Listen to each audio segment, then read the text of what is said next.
siang Bapak Ibu guru dan pegawai. Om Swastiastu. Ya, pada siang ini saya meminta tolong kepada Bapak Ibu untuk mendengarkan aksi nyata saya yang berkaitan dengan budaya positif di sekolah. Jadi hari ini saya berlaku sebagai CGP Rekognisi Angkatan 11 Kota Denpasar. Karena kebetulan saya menjadi kepala sekolah di sini, maka saya juga memiliki dua kapasitas, satu sebagai CGP, satu sebagai kepala sekolah. Nanti sekaligus Bapak Ibu akan saya arahkan untuk membuat tugas-tugas yang berkaitan dengan tindak lanjut yang harus saya lakukan. Misalnya Bapak Ibu membuat keyakinan kelas, karena saya tidak belajar, jadi Bapak Ibu melanjutkan kelas. Nah, seperti apa itu budaya positif yang semestinya kita ikuti, kita ciptakan di lingkungan kita. Bapak Ibu ikuti pada sosialisasi dan penjelasan saya itu. Ya, perkenalkan, nama Ibu Dolen Dati. Seperti Bapak Ibu sudah ketahui, hari ini Ibu adalah sebagai CGP Rekognisi Angkatan 11 Kota Denpasar. Ya, kita lanjutkan. Latar belakangnya, budaya positif menciptakan suasana pembelajaran. Kok penting? Karena bisa menciptakan suasana belajar yang aman, nyaman, dan menyenangkan.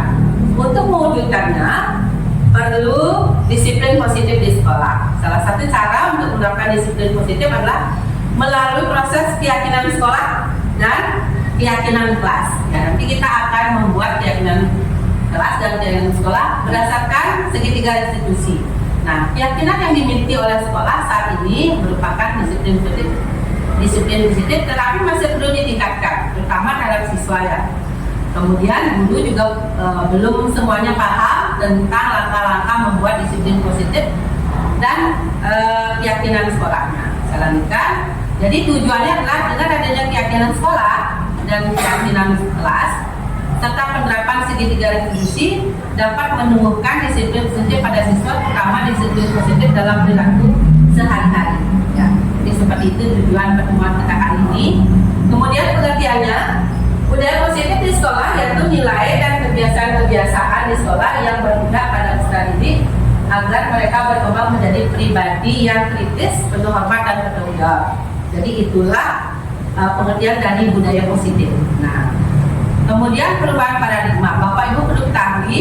Jadi untuk membangun budaya positif di sekolah maka sekolah perlu menyediakan lingkungan yang positif, ya. Kemudian aman dan nyaman. Kenapa? Karena supaya murid itu bisa berpikir, bertindak dan mencipta dengan merdeka. Jadi mandiri, kemudian tanggung jawab. Lazimnya disiplin positif itu dikaitkan dengan kontrol. Dalam hal ini kontrol guru dalam menghadapi muridnya. Nah, bagaimana caranya guru mengontrol muridnya? Bapak Ibu akan dikasih dalam penjelasan selanjutnya. Menurut KHD Bapak Ibu, bahwa tujuan pendidikan itu seyogianya adalah menuntun segala kodrat yang ada pada anak agar mereka dapat mencapai keselamatan dan kebahagiaan yang setinggi-tingginya, baik sebagai manusia maupun sebagai anggota masyarakat. Oleh sebab itu, kita semua nih sebagai pendidik hanya dapat menuntun tumbuh dan hidupnya kekuatan kodrat yang ada pada anak dan memperbaiki lakunya, bukan dasarnya. Karena hidup dan hidupnya kekuatan kodrat anak. Jadi begitu. Jadi menuntun ya.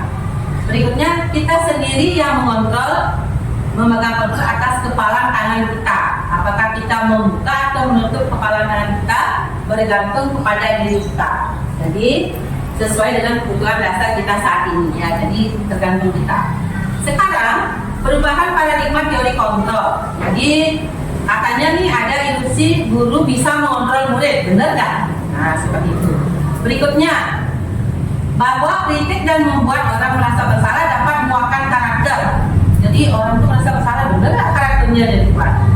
Yang berikutnya, ilusi bahwa semua penguatan positif efektif dan bermanfaat, benar nggak bagi anak-anak bermanfaat? Berikutnya, ilusi bahwa orang dewasa memiliki hak untuk memaksa. Wah, itu benar nggak? Nah, seperti itu. Nah, sekarang dijawab oleh teori kontrol Bapak Ibu. Pertama, realitas. Kebutuhan kita sama. Stimulus respon ya, realitas kebutuhan kita sama. Kemudian menurut teori kontrol, dalam realitasnya kebutuhan kita ternyata berbeda. Berikutnya, semua orang melihat hal yang sama. Begitu ilusinya. Setiap orang memiliki gambaran yang berbeda ternyata.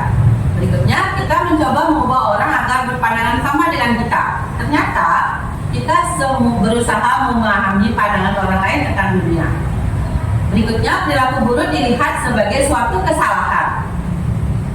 Ternyata semua perilaku memiliki tujuan. Perilaku buruk sekalipun, orang pasti memiliki tujuan. Nah, berikutnya, orang lain bisa mengontrol saya. Ternyata hanya Anda yang bisa mengontrol diri saya. Misalnya nih, Bapak Ibu punya orang tua bisa mengontrol, ternyata kan tidak bisa. Hanya kita yang bisa mengontrol diri kita. Berikutnya, saya bisa mengontrol orang lain. Anda tidak bisa mengontrol orang lain. Sekalipun Anda orang dewasa dan guru dengan murid-murid Anda. Pemaksaan ada pada saat rujukan gagal. Ternyata kolaborasi dan konsensus menciptakan pilihan-pilihan yang baru. Berikutnya terakhir, model berpikir menang kalah. Begitu kalau stimulus respon. Sekarang menurut teori kontrol, model berpikir menang-menang. Lanjutkan, apa makna disiplin?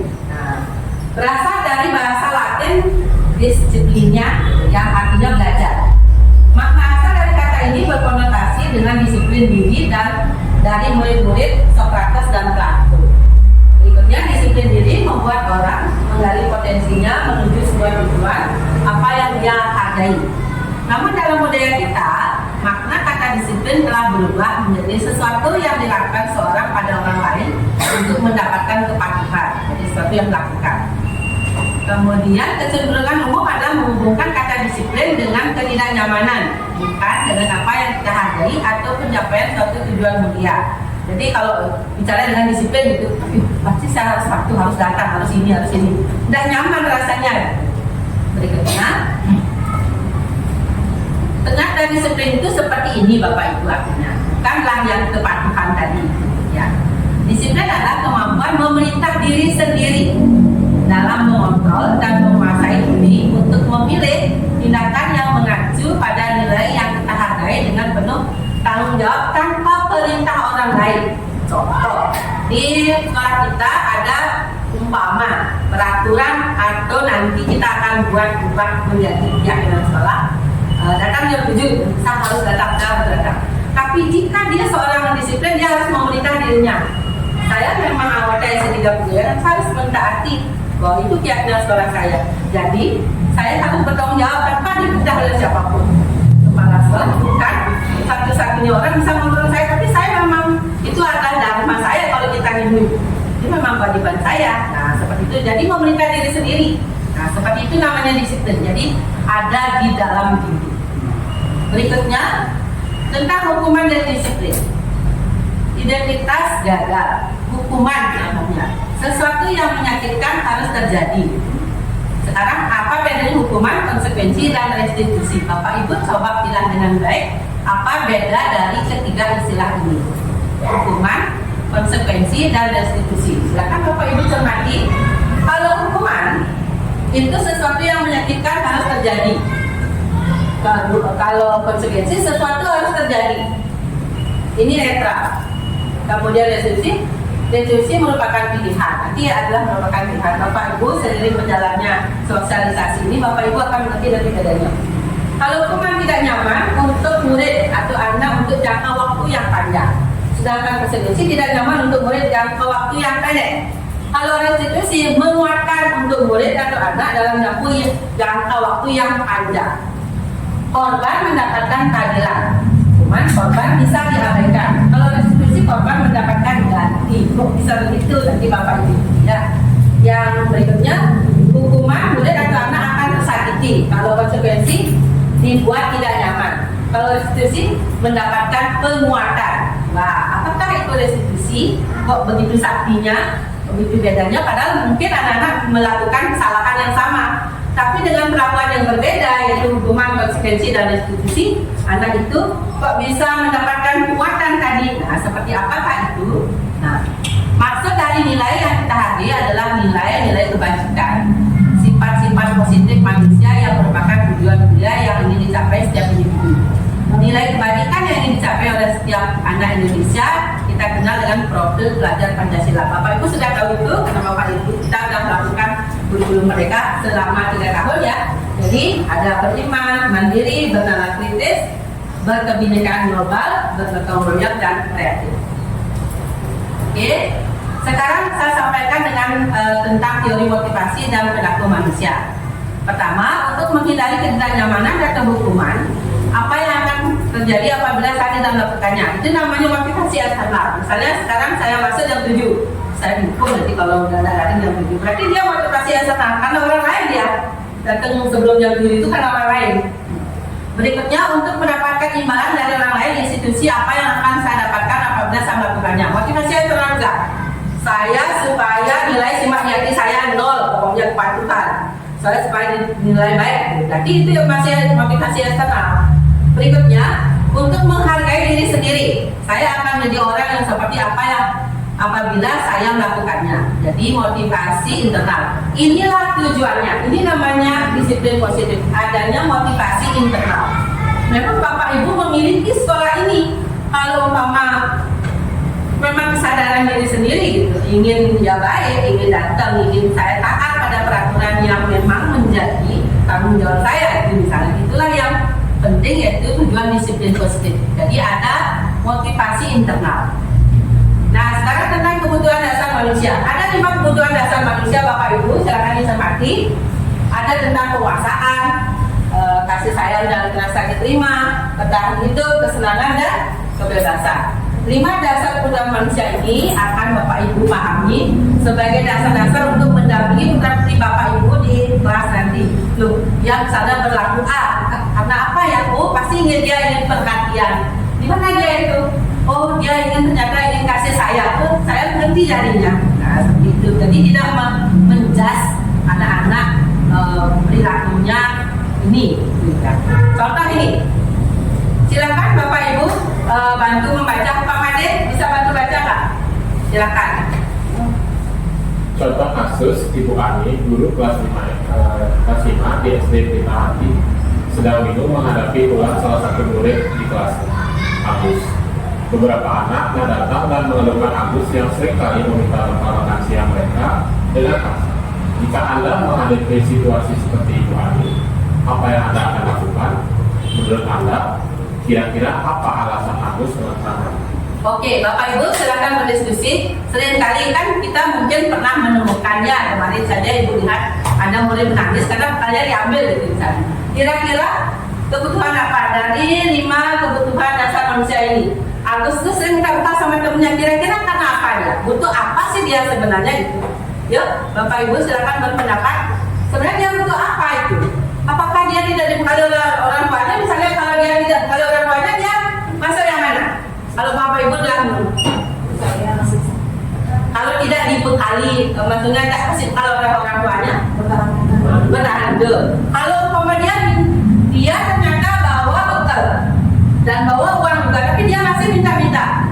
Kira-kira yang mana? Kasih sayang atau perhatian mungkin ya, bagus. Lagi.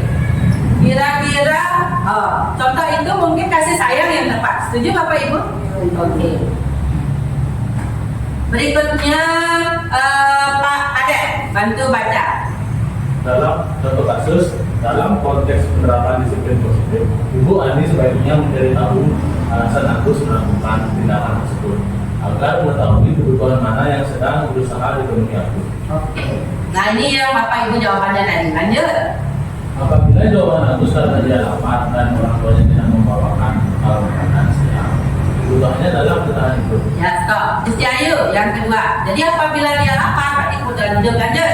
Istiayu. Apabila jawaban Agus karena ia senang temannya, jadi memperhatikan dia. Lanjut. Kebutuhannya adalah cinta dan kasih sayang. Oke. Stop. Ada dia bantu. Apabila jawaban Agus adalah dia merasa hebat dengan temannya jadi takut dan menuruti keinginannya, kebutuhannya adalah kekuasaan kemampuan atas kemampuan. Oke, Desi minta tolong bantu jawab. Baca nomor 4. Apabila jawaban Agus karena dia merasa bosan dengan bekal yang dibawakan ibunya karena dia selalu membawakan bekal yang sama, kebutuhannya adalah kebebasan atau kebutuhan akan hidup. Oke. Apabila jawaban Agus adalah karena iseng saja dan dia menikmati ekspresi wajah temannya yang kesal karena diambil makanannya, jadi kebutuhannya adalah kesenangan. Oke, berbagai variasi ternyata ya kebutuhannya itu, maka sebagai guru kita tidak bisa memarahi murid seketika karena ternyata ada beberapa alasan berdasarkan kebutuhan manusia. Oke, begini Bapak Ibu. Jadi kita lanjutkan tentang 5 posisi kontrol guru. Pertama ada penghukum, kedua pembuat rasa bersalah, ketiga teman, keempat pemantau, kelima manajer. Nah itu biasanya terjadi di dalam rumah. Kemudian yang pertama berikutnya di tempat kerja ada setelah penghukum, pembuat rasa bersalah, teman, pemantau, manajer. Ini peristiwa ini bisa terjadi di rumah, bisa juga terjadi di tempat kerja. Nah, dari 5 posisi kontrol ini, contohnya nih, kalau identitas gagal atau kontrol dari luar itu berkaitan dengan menghindari hukuman. Nah, menghindari hukuman itu ada 2 posisi kontrol guru, yaitu ini, penghukum dan pembuat rasa bersalah. Kemudian kalau mengharapkan imbalan atau identitas berhasil atau sukses, kontrol dari luar mengharapkan imbalan atau ketergantungan pada orang lain, itu ada 2, teman dan pemantau. Ingat, mengharapkan imbalan atau ketergantungan pada orang lain. Jadi posisinya jadi teman, jadi pemantau. Kemudian identitas berhasil dan sukses atau kontrol diri, menghargai diri sendiri, itu manajer. Apa bedanya? Bapak Ibu bisa cermati ya. Jadi cara guru berbuat, ini yang pertama, guru berbuat menghardik. Pada penghukum yang menghardik, menunjuk-nunjuk, menyakiti atau menyindir. Kemudian kalau pembuat rasa bersalah, berceramah, mengatakan seharusnya ibu kecewa sekali. Nah seperti itu rasa bersalah ya, itu menghindari hukuman. Berikutnya kalau mengharapkan imbalan, sebagai teman membuat alasan-alasan untuk muridnya. Berikutnya kalau pemantau menghitung atau mengukur jam berapa. Nah itu pemantau ada itu. Berikutnya manajer mengajukan pertanyaan-pertanyaan. Lanjut guru berkata apa? Kalau kamu tidak melakukannya, awas ya, rasakan ya. Nah berikutnya, kalau kamu seharusnya sudah tahu ibu lelah sekali mengatakannya. Ibu stres, ibumu sampai stres, merasa bersalah dia.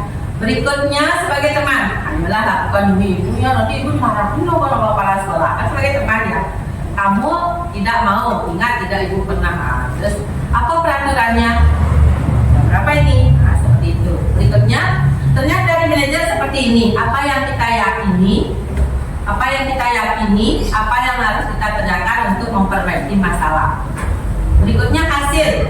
Kalau menghukum, memberontak, menyalahkan orang lain, berbohong, kan nggak kelihatan juga. Tuh, jadi dihukum selama dia. Berikutnya kalau berbuat rasa bersalah, menyembunyikan, menyangkal, berbohong. Kalau teman ketergantungan. Berikutnya kalau memantau, menyesuaikan diri atau bila diawasi. Yang terakhir menguatkan diri kalau belajar. Lanjutkan kaitan dengan dunia berkualitas. Murid meletakkan guru di luar dunia berkualitas. Kalau pembuat rasa bersalah, murid meletakkan guru di dalam dunia berkualitas. Kalau teman, murid meletakkan guru sebagai orang yang sangat penting di dunia pendidikan. Pemantau, murid meletakkan guru peraturan dan hukum di dunia berkualitas. Kalau manajer, murid meletakkan dirinya sebagai individu yang positif dalam dunia berkualitas. Seperti ini yang paling kanan yang bagus-bagusnya. Jadi kita cermati bersama. Yang berikutnya, murid berkata biarkan saja, nanti juga marah-marahnya, nanti juga marah-marah lagi. Nah seperti itu. Kalau pembuat saudara maafkan saya ya. Kemudian kalau sebagai teman, saya pikir bapak ibu teman, ternyata begitu ya. Nah, kalau pemantau, berapa banyak bintang yang harus diperoleh, berapa halaman yang harus saya tulis. Kalau manajer, bagaimana caranya saya bisa memperbaiki keadaan? Ini ternyata.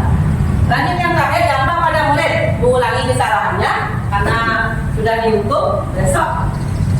Ternyata lalai lagi. Berikutnya merasa rendah diri kalau merasa bersalah. Kamu gini-gini, itu jadi rendah diri. Berikutnya kalau teman lemah tidak mandiri karena tergantung.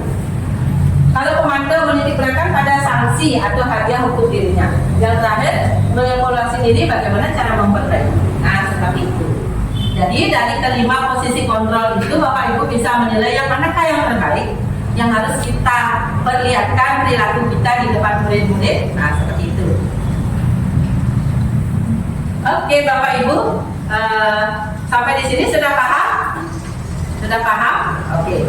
Mungkin pemahaman Bapak Ibu saya perlu cek ya. Jadi sekarang Bapak Ibu saya kasih ini. Bapak Ibu sudah memegang kertas 1 orang 5. Silakan Bapak Ibu isi nomor 1 sampai 5. Nanti Ibu akan memberikan beberapa kata yang biasanya diucapkan oleh guru kepada muridnya. Bapak Ibu boleh tulis di penghukum atau pembuat dasar bersalah atau teman atau pemantau atau manajer. Sudah Bapak Ibu? Boleh umpama ini muncul 2 kali, boleh ini muncul 2 kali. Kalau ini 2 kali boleh. Kalau tidak muncul ya tidak apa-apa. Berarti yang lain pilihannya. Tidak nomor 1 penghukum jawabannya, tidak begitu. Sesuaikan dengan soal. 1. Saya kecewa sekali dengan kamu. Yang mana yang pas? Silakan. 1 jawabannya yang mana? Saya kecewa sekali dengan kamu. Nomor 2, Bapak Ibu hanya perlu memilih itu di antara 5 itu ya. Kamu tidak pernah benar melakukannya. Kamu ini ya, kamu nggak pernah benar melakukannya. Benar melakukannya. Kamu ya tidak pernah benar melakukannya. Jangan jauh. Apakah kamu mau mendapatkan stiker bintang hari ini? Apakah kamu mau mendapatkan stiker bintang hari ini? Silakan pilih. Apakah bagaimana kamu bisa menyelesaikan masalah ini? Bagaimana kamu bisa menyelesaikan masalah ini? Kamu ya selalu paling terakhir. Kamu ini ya selalu paling terakhir. Oke, yang mana kena?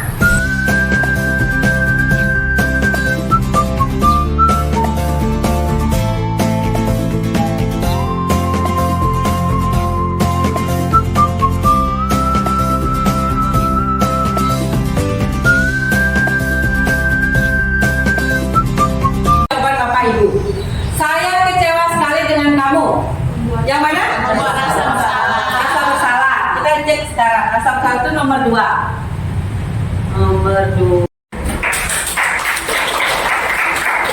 Bapak Ibu kita memahami. Sekarang penghukum. Ya, jadi nomor 2. Oke, yang ketiga. Ayolah, lakukan demi Bapak ya. Teman, jadi mantap pemahaman Bapak Ibu. Bagaimana kamu bisa menyelesaikan masalah ini? Posisi apa? Manajer. Coba kita lihat nomor 4. Waduh, mantap. Yang terakhir, kamu selalu yang paling terakhir. Apa itu? Nomor 5. Itu nomor 5. Apakah ada nomor 5, nomor 2? Waduh, mantap. Bapak Ibu sudah mantap sekali pemahaman tentang 5 posisi kontrol guru dan semua sudah benar. Bapak Ibu akan saya lanjutkan pemahamannya dengan segitiga restitusi. Dengan memahami 5 posisi kontrol guru dan segitiga restitusi, Bapak Ibu nanti akan bisa mengambil sikap yang mana yang terbaik untuk menghadapi murid-murid kita yang barangkali Bapak Ibu temui bermasalah. Oke Bapak Ibu, pemahaman Bapak Ibu tentang 5 posisi kontrol guru yang sudah Bapak Ibu pahami sangat bagus sekali. Ini dilihat dari jawaban Bapak Ibu yang semuanya benar ya, jadi mantap sekali. Jadi untuk Bapak Ibu akan bergaul dengan orang tua, dengan anak-anak dan sebagainya, itu sudah bagus bekalnya. 1 posisi kontrol guru. Yang mana posisi kontrol guru itu terbaik nanti akan Bapak Ibu ikuti seiring dengan penjelasan saya berikutnya. Yang pertama adalah yaitu tentang segitiga restitusi. Apa yang maksud dengan segitiga restitusi? Yaitu proses menciptakan kondisi bagi murid untuk memperbaiki kesalahan. Ingat, memperbaiki kesalahan mereka sehingga mereka bisa kembali pada kelompok mereka dengan karakter yang lebih kuat. Salah dia tapi bisa kembali, tapi karakternya lebih kuat, tidak merasa kayak tadi dihukum gitu ya. Melalui restitusi guru dapat 1. Membantu murid menjadi lebih memiliki tujuan, disiplin positif, serta memulihkan dirinya setelah berbuat salah. Jadi seorang anak itu tidak selalu merasa dipojokkan gitu ya.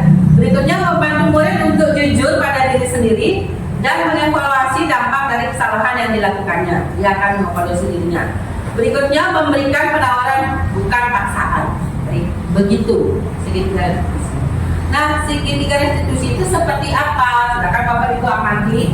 Ini yang pertama langkahnya adalah menstabilkan identitas. Kata-kata apa yang diucapkan dulu yang kategori menstabilkan identitas? Pertama, setiap orang pasti pernah melakukan kesalahan. Contoh nih, murid kita salah kostum misalnya baju.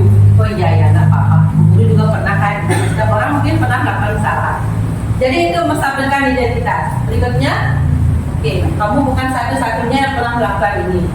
Temanmu yang lain juga mungkin pernah. Nah, itu menstabilkan identitas. Jadi dia merasa kalah, tapi jadi menang perasaannya. Dia sudah salah sebenarnya, tapi dikuatkan menjadi kuat ya. Langkah kedua adalah validasi tindakan yang salah. Apa itu? Kamu tentu punya alasan mengapa melakukan ini. Dan tadi kan sudah, ya setiap orang mungkin pernah melakukan salah. Sekarang katakan pada dia, kamu tentu punya alasan mengapa melakukan itu. Itu namanya validasi tindakan yang salah. Jadi benarkan ya, walaupun tindakannya salah, untuk kita kuatkan. Gitu.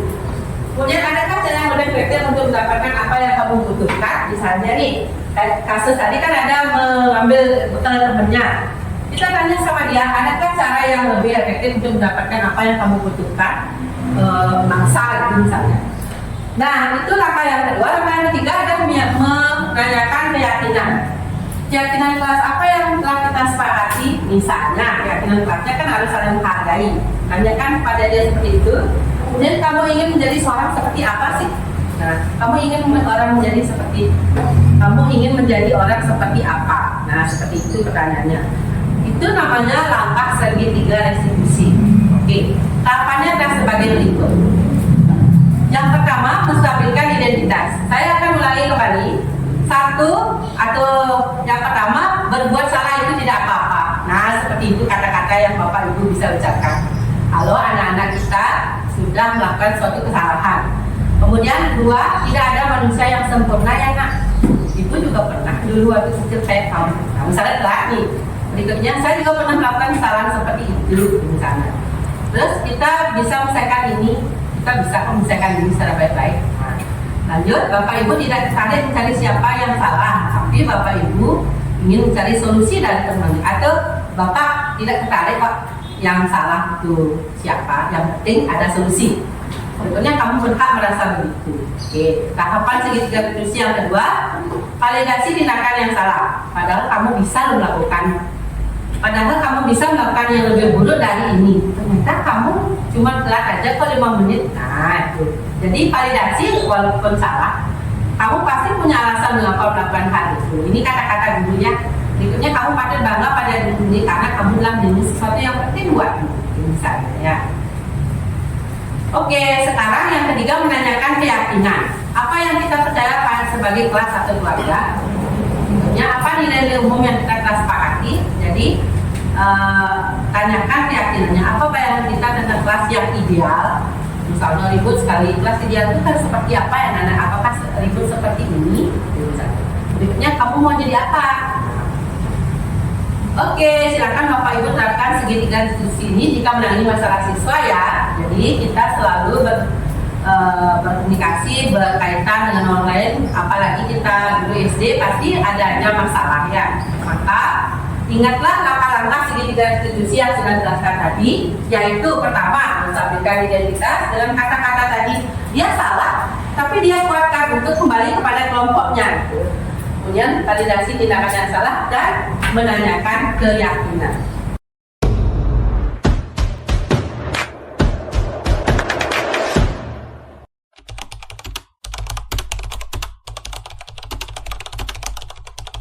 Oke, selamat pagi Arjun. Ya, maaf ya Bu Guru manggil ya. Ya, tadi kan gini berbaris di halaman. Tapi Bu Guru lihat tadi kamu terlambat, bener nggak? Kamu kelas berapa sayang? Kelas 6A. Oh, kelas 6A.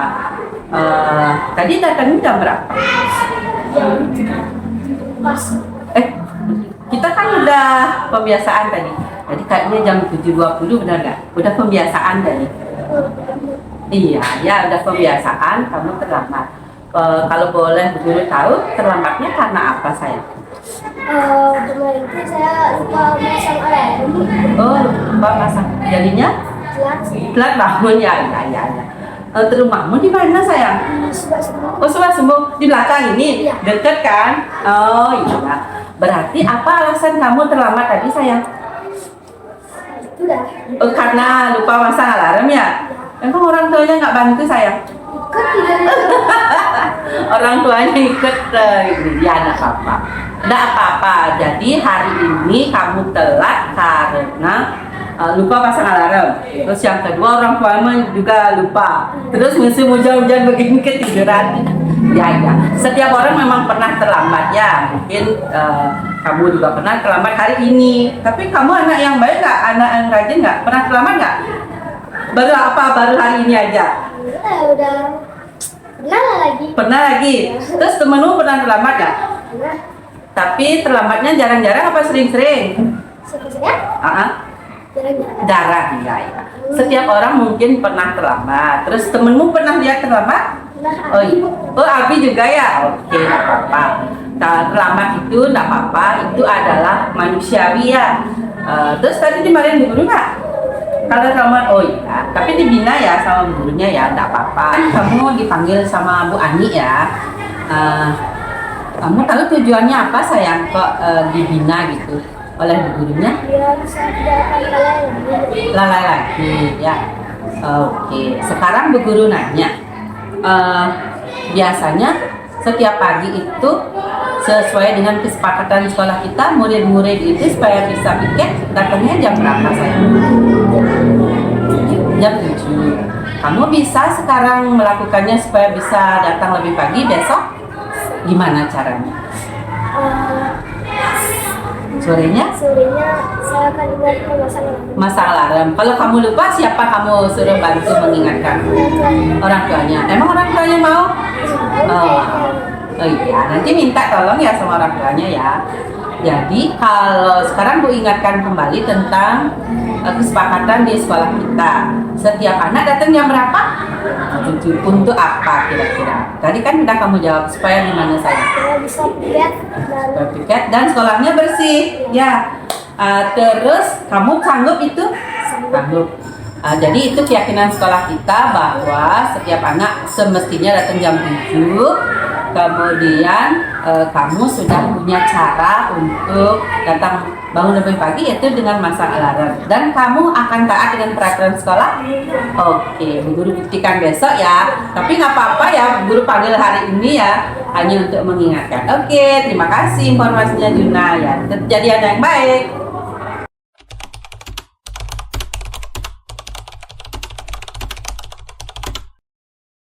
Oke, selamat pagi. Pagi. Ini siapa namanya? Wima. Nih? Leon. Bu Guru dengar kemarin dari bu gurunya katanya ada suatu peristiwa. Bener nggak? Tapi Bu Guru bertanya ini bukan menghakimi ya, Bu Guru cuma mau nanya aja ya. Coba Wima ceritakan apa yang terjadi. Kemarin saya mau sepeda. Kerasin suaramu sayang. Kan di pulangnya, saya mau ambil sepeda di belakang sama adiknya. Habis itu Cleonya datang, langsung ambil sepeda saya tanpa izin. Tanpa izin. Kamu lihat Cleonya gini? Lihat. Oh, terus kamu apa bilang Cleon, apa sepeda aku dibawa nggak gitu? Udah keburu lewat ya? Oh, terus apa yang kamu lakukan? Melapor ke ibu guru. Ke Bu Dina ya, Bu Dina yang bilang sama gurunya. Oh gitu ceritanya. Kamu cemas sepedamu diambil. Terus kamu cemas di bawah jauh gitu, kamu nggak bisa pulang, gitu? Oke. Oh cemas ternyata ya. Oke, ternyata gitu toh peristiwanya. Sekarang Bu Guru nanya sama Cleo nih, bener gitu sayang? Apa maksudmu ngambil sepedanya Wima kemarin itu? Suaramu kerasin. Bercanda aja karena sepeda Wima nggak sampai depan. Oh, bercanda aja. Nggak keluar sekolah. Terus kamu bawa kemana sayang? Kelas 1. Di belakang kelas 1? Di depan kelas 1 itu? Berarti masih di area sekolah? Oh gitu, masih di area sekolah. Maksudmu apa sayang? Bercanda? Iya, bercanda. Oh bercanda. Ya. Ternyata maksudmu bercanda ya? Oke, nggak apa-apa sih. Setiap orang pernah bercanda. Bima juga pernah bercanda nggak? Pernah. Terus tadi kamu bilang Arjun pernah bercanda juga, mungkin Arjunnya ya. Oke. Kamu kan dipanggil Bu Ina, Bu Guru dengar. Kira-kira kan kamu bercanda bilang. Kira-kira karena apa kamu dipanggil Bu Ina? Karena Membuat ini cemas? Ya, Kerasin seorang. karena membuat Bima cemas. Membuatnya cemas. Sekarang kalau bercanda kan boleh ya bercanda. Boleh nggak bercanda? Boleh, malah bagus lagi bercanda kan, membuat happy ya, buat happy. Terus bercandanya yang gimana ya nggak boleh sayang? Kamu bisa nggak menemukan? Membuat orang lain cemas, ya. Oke, berarti boleh bercanda tapi harus saling menghargai perasaannya, ya. Jadi benar kamu cemas? Benar. Oke, kamu senang bercanda berdua? Senang. Nah, tetapi Bu Guru tekankan bercanda boleh, tapi tidak boleh membuat teman cemas karena bercanda itu harus ya yang membuat teman senang. Maksudnya bercanda kan supaya senang, ternyata temannya cemas gitu. Jadi kita harus saling menghargai. Kan itu kesepakatan di sekolah ya. Setiap anak harus saling apa? Saling Menghargai satu sama lain. Oke, sekarang pada Cleon guru nanya, kamu besok-besok mau bercanda lagi nggak? Mau. Nah, tetapi bercanda yang gimana? bercanda yang tidak berlebihan. Ya, tidak berlebihan. Bercanda yang membuat kita happy ya. Oke, berarti keyakinan sekolah kita yaitu setiap orang harus saling menghargai. Kamu udah janji tadi, janji kan tetap bersahabat tuh ini. Ya. Setelah dipanggil Bu Lina tetap bersahabat kan? Oke, begitu yang Bu Guru senang. Oke, tadi bilang bahwa boleh bercanda, tapi tidak boleh apa ya? Berlebihan. Nah, terus sekarang apa yang kamu lakukan untuk mentaati peraturan sekolah ini? Ya Bu Guru, saya tidak akan mengulangi lagi. Tetap saya bercanda tapi tidak berlebihan. Kamu akan menghargai temanmu sayang. Oke, kalau itu selesai masalah kita. Ya, tes dulu. Iya. Selamat pagi Arjun, gimana kabarnya? Sekarang udah hari Senin ya. Hari Jumat yang lalu kan Bu Guru manggil Arjun untuk nanyain masalahnya kenapa telat. Kamu takut nggak kalau Bu Guru panggil? Enggak, Biasa aja. Terus perasaan kamu gimana? Sekarang udah nggak telat lagi? Iya. Perasaanmu gimana waktu dipanggil Bu Guru? Oh, senang karena udah dikasih tahu. Oke, mudah-mudahan kamu rajin tetap ya. Terima kasih. Oke, selamat pagi Cleo. Selamat pagi Kak. Kalian berdua hari Jumat yang lalu kan Bu Guru tanya-tanya tuh tentang masalah berdua waktu sepedanya kamu ambil. Perasaanmu bagaimana? Takut nggak sama Bu Guru? Enggak ya? Terus kamu merasa disalahkan apa enggak? Enggak ya? Sekarang sudah damai berteman kembali? Oke. Jadi kalau ada masalah itu sudah bisa diselesaikan dengan baik-baik. Oke, damai ya? Oke, sip. Kalau gitu, tos dulu mengenai masalah.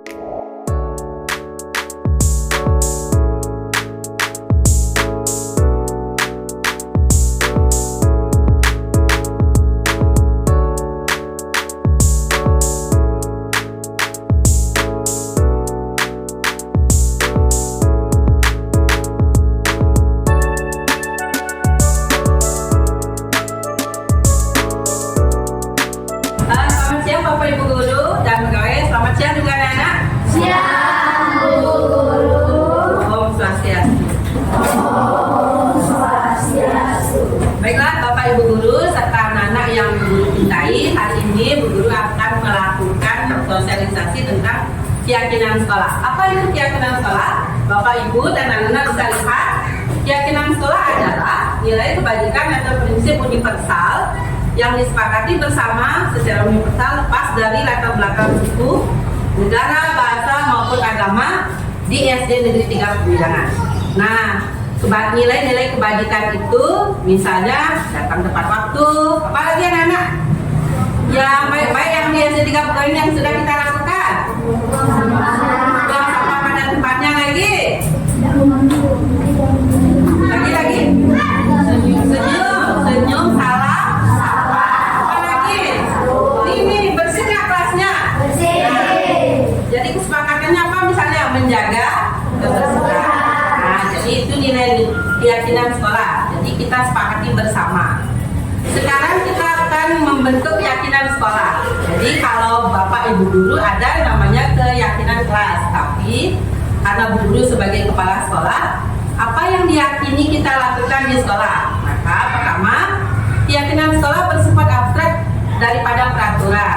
Nah, kalau peraturan misalnya ya, siswa harus datang 15 menit sebelum pembiasaan dimulai. Nah, siapa tahu Bapak Ibu guru bersifat abstrak dari peraturan itu? Mungkin kita bisa gimana kalau peraturan sekolahnya kan siswa datang 15 menit sebelum pembiasaan dimulai. Nah, kalau keyakinan sekolahnya yang bersifat abstrak gimana Bintan?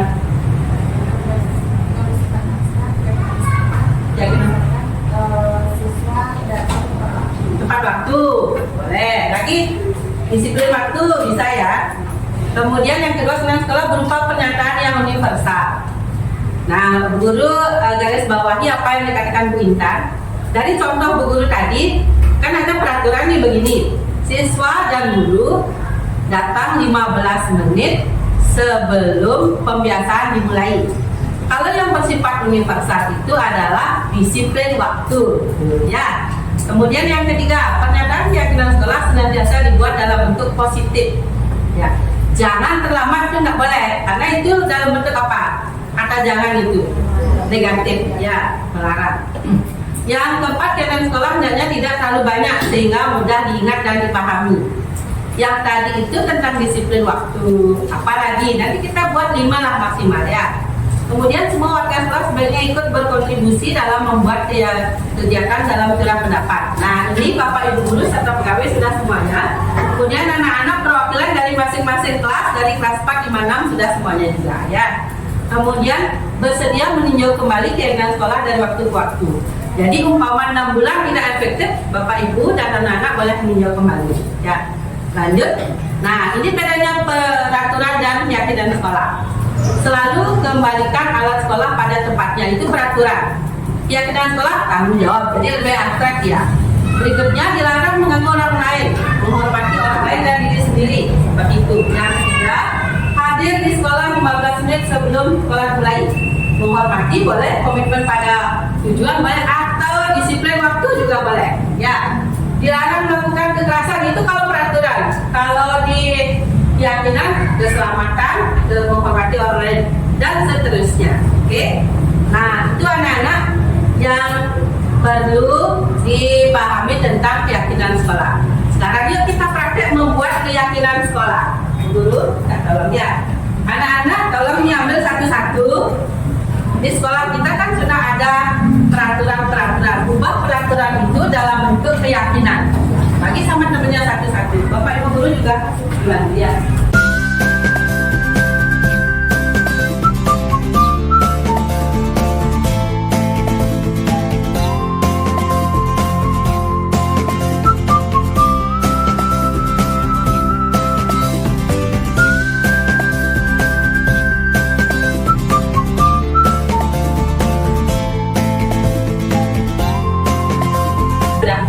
Ya, silakan dibacakan, coba dibacakan yang lain menyimak ya. Terima kasih. 1. Anti bullying. 2. Melakukan 5S. 3. Membuang sampah pada tempatnya. 4. Lakukan 3M. 5. Sekolah tetap Tepat waktu. Silakan ditempel. Ya, terima kasih Prapta, silakan duduk. 2. Menjaga kebersihan sekolah. 3. Melakukan 5S yaitu senyum, salam, sapa, sopan, santun. Yang keempat, datang tepat waktu. kelima, membuang sampah pada tempat. Yeay. Bu Yang Intan. pertama itu disiplin waktu, saling menghargai, menjaga kebersihan, toleransi, dan membudayakan hikmah. Yeay, tepuk tangan untuk Bu. Ya.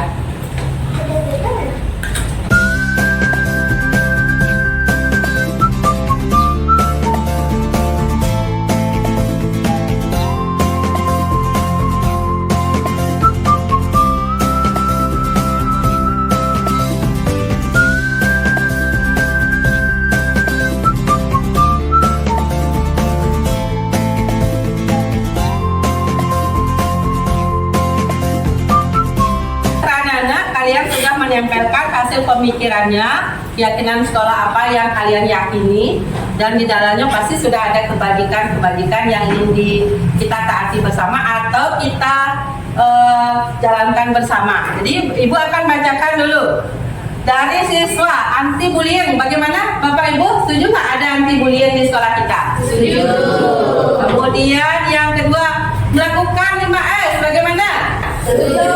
Ya, bagus ya. Oke anak-anak dan Bapak Ibu guru serta pegawai, berdasarkan hasil diskusi tadi dan persetujuan kalian, akhirnya Ibu dapat tulis kesimpulannya adalah sebagai berikut.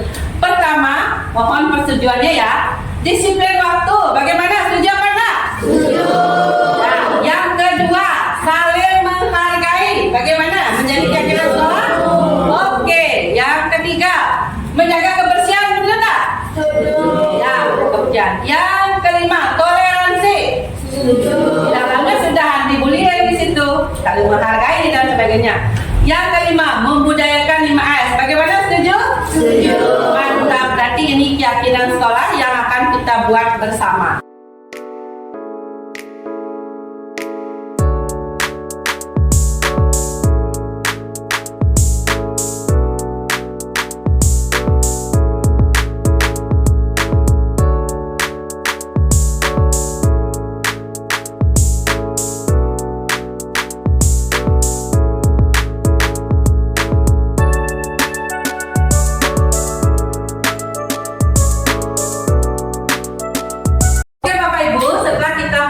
Keyakinan sekolah tadi bersama anak-anak, sekarang Bapak Ibu, sahabat Ibu minta untuk memperhatikan lagi bahwa di sekolah kita, kalau Ibu sebagai kepala sekolah, jadi memandu kalian untuk membuat keyakinan sekolah. Sekarang Bapak Ibu juga Ibu harapkan untuk membuat keyakinan kelas. Apa itu keyakinan kelas? Nah, seperti ini. Keyakinan kelas adalah nilai-nilai kebajikan atau prinsip universal yang disepakati bersama-sama secara universal, lepas dari latar belakang suku, negara, bahasa maupun kelas. Jadi, agama. Menurut Gorson, suatu keyakinan akan lebih memotivasi seseorang dari dalam atau intrinsik. Seseorang akan lebih bersemangat untuk menjalankan keyakinannya daripada hanya sekedar mengikuti serangkaian peraturan. Itu motivasi intrinsik sangat penting. Pembentukan keyakinan kelas. Nanti Bapak Ibu minta untuk buat keyakinan kelas. Keyakinan kelas itu bersifat abstrak, sama dengan keyakinan sekolah yang kita buat tadi bersama anak-anak. Berikutnya keyakinan kelas berupa pernyataan universal, juga sama seperti tadi yang kita buat bersama anak-anak ya. Kemudian pernyataan keyakinan kelas senantiasa dibuat dalam bentuk positif. Lanjut, keyakinan kelas sebenarnya tidak terlalu banyak sehingga mudah diingat dan dipahami. Berikutnya, semua warga kelas sebaiknya ikut berkontribusi dalam membuat kegiatan kelas lewat surat pendapat. Jadi Bapak Ibu nanti di kelasnya silakan libatkan seluruh murid untuk membuat keyakinan kelas. Berikutnya, bersedia menjawab kembali keyakinan kelas dari waktu ke waktu. Seperti itu ya. Nah, Bapak Ibu, tadi pada saat kita membuat keyakinan sekolah, Ibu sudah jelaskan seperti ini. Sudah mengerti Bapak Ibu? Sama. Kalau keyakinan sekolah lingkupnya adalah sekolah, menyangkut guru, pegawai dan siswa. Kalau keyakinan kelas menyangkut murid dan Bapak Ibu sebagai guru kelasnya. Perlu lagi Ibu jelaskan? Ya. Siap. Lanjut. Lagi satu, penyusunan keyakinan kelas. Oke, pertama, lihat daftar kebajikan. Seperti tadi pada saat kita membuat keyakinan sekolah ya, langkah-langkahnya pasti sama, tapi lingkupnya di kelas Bapak Ibu tidak harus sama. Di kelas 1 misalnya Mega misalnya tidak harus sama dengan kelas 2. Jadi keyakinan kelas itu berkembang di kelas itu sendiri. Berkembang di kelas itu sendiri berdasarkan kebajikan universal. Oke, bisa Bapak Ibu pahami? Bisa. Oke. Terakhir, para guru silakan buat keyakinan kelas ya. Ya. Oke. Pertama, dibuat bersama siswa. Jadi guru kelas bersama siswanya. Kedua, ini belum Ibu tampilkan ya, supaya lebih besar. Dibuat bersama siswa. Lanjut, sosialisasikan tentang keyakinan kelasnya. Berikutnya, pernyataan yang positif dan singkat, mudah diingat dan dilakukan. Untuk apa? diingat tapi nggak dilakukan, dimudahkan. Contoh, menjaga kebersihan lingkungan. Nah, seperti itu kan positif, mudah diingat dan mudah juga dilakukan. Ya. Lanjut, berikan siswa untuk berpendapat. Berikutnya, tempelkan pendapatnya seperti proses kita tadi membuat keyakinan sekolah. Lanjut, ajak siswa untuk melakukannya secara konsisten. Contoh, menjaga kebersihan lingkungan, itu ada tiket dan sebagainya, ajak lakukan secara konsisten. Yang terakhir, Bapak Ibu perlu semangat melakukannya. Bagaimana bisa? Bisa. Oke. Terima kasih semangatnya.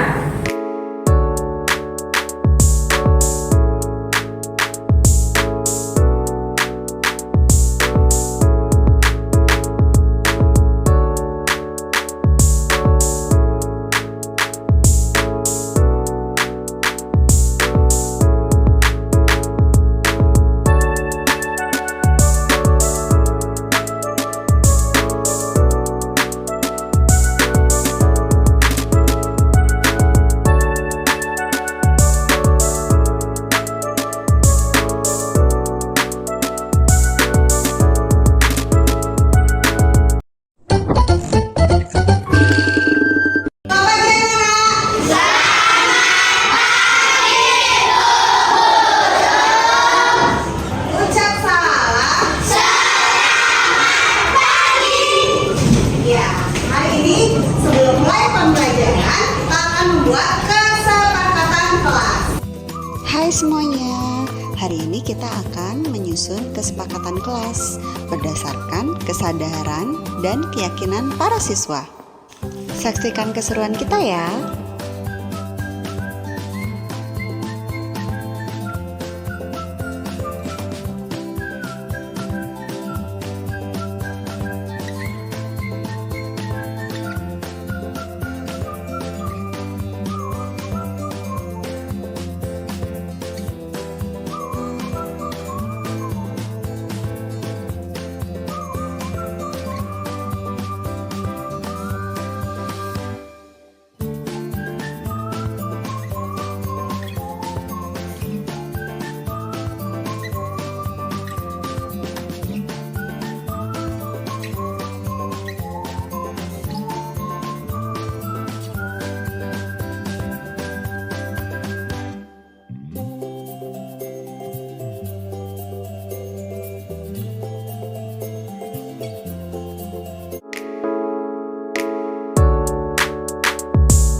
Oke Bapak Ibu, kita akan melakukan refleksi.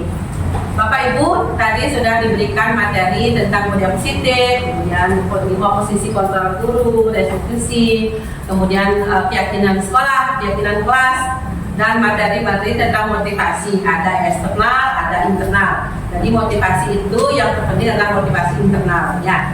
Kemudian posisi kontrol guru adalah posisi apa yang terbaik Bapak Ibu? Mungkin Bu Lina bisa? Posisi kontrol guru dari kelima itu? Manajer. Ya. Kalau guru menjadi manajer, maka dia akan menerapkan segitiga restitusi dalam menyelesaikan masalah. Ya, karena kita selalu berkaitan dengan masalah kalau berkaitan dengan makhluk hidup. Ya, jadi anak-anak apalagi kita di SD. Sekarang setelah melakukan kegiatan ini, Ibu melakukan sosialisasi. Ibu ingin kalian itu menuangkan perasaannya. Pertama, perasaan saat ini adalah seperti apa? Apakah Bapak Ibu sudah memahami atau tidak? Silakan. Kemudian setelah atau merasa bersalah dulu, ternyata saya kalau hadir siswa itu menghukum itu, boleh apa tidak? Silakan. Kedua, setelah mengikuti materi penjelasan atau diseminasi ini, saya jadi paham bahwa, nah silakan dari kesimpulan Ibu tadi itu Bapak Ibu bisa mencerna sebenarnya. Kemudian target saya selanjutnya apa? Apakah saya menghukum guru, menghukum murid, atau membuat rasa bersalah atau bagaimana? Silakan Bapak Ibu. Saya akan berikan masing-masing tiga ini ya. Silakan Bapak Ibu tulis ya. Silakan dibagikan yang nomor 1. Halo.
hari ini. Saya akan bacakan satu dulu. Pertama, perasaan saat ini setelah menerima materi dari saya, merasa bersalah karena saya sering memberikan kalimat yang membuat siswa bersalah. Ya, jadi yang penting menyadari Bapak Ibu ya, nggak apa-apa. Yang berikutnya, ini acak aja Ibu ambil ya. Bahagia karena dapat memahami segitiga restitusi. Terima kasih ya. Kemudian coba di sini. Refleksi, setelah mengikuti materi ini disimulasi, saya menjadi paham bahwa sebagai guru bisa memahami posisi kontrol terbaik yang bisa diterapkan pada siswa serta menerapkan segitiga restitusi untuk menangani permasalahan yang dialami siswa. Terima kasih ya. Jadi pemahamannya sudah baik. Kemudian secara acak juga saya jadi paham bahwa cara mengendalikan atau mengontrol siswa adalah dengan menghadapi permasalahan di sekolah. Berikutnya bahwa posisi kontrol guru sebagai manajer berperan penting pada karakter siswa dalam proses pembelajaran. Oke, target saya selanjutnya yang pertama ini orang pertama yang entah siapa ya, saya akan menerapkan segitiga restitusi di kelas dalam menyelesaikan permasalahan siswa dan membuat keyakinan kelas. Terima kasih ya, jadi itu yang saya harapkan. Kemudian menerapkan dan membuat keyakinan kelas bersama siswa serta menerapkan posisi kontrol guru sebagai manajer. Terima kasih, rata-rata Bapak Ibu sudah bagus sekali jawabannya. Tepuk tangan untuk kita semua. Bapak Ibu, mungkin sudah 1 jam kita bertemu di sini dan bersama anak-anak juga. Jadi Bapak Ibu sudah membuat tadi keyakinan sekolahnya seperti apa, kemudian posisi kontrol guru Bapak Ibu juga sudah mengerti, ada 5 posisi kontrol. Dengan berbagai soal yang saya berikan, Bapak Ibu bisa menjawabnya dengan tepat dan refleksi kita hari ini. Terima kasih banyak. Bapak Ibu silahkan buat keyakinan kelasnya supaya tercipta disiplin positif di kelas masing-masing sehingga merambah juga ke keyakinan sekolah atau disiplin positif di sekolah. Terima kasih atas kebersamaannya siang ini. Terima kasih. Saya tutup dengan para Santi. Oh, Santi. Terima kasih.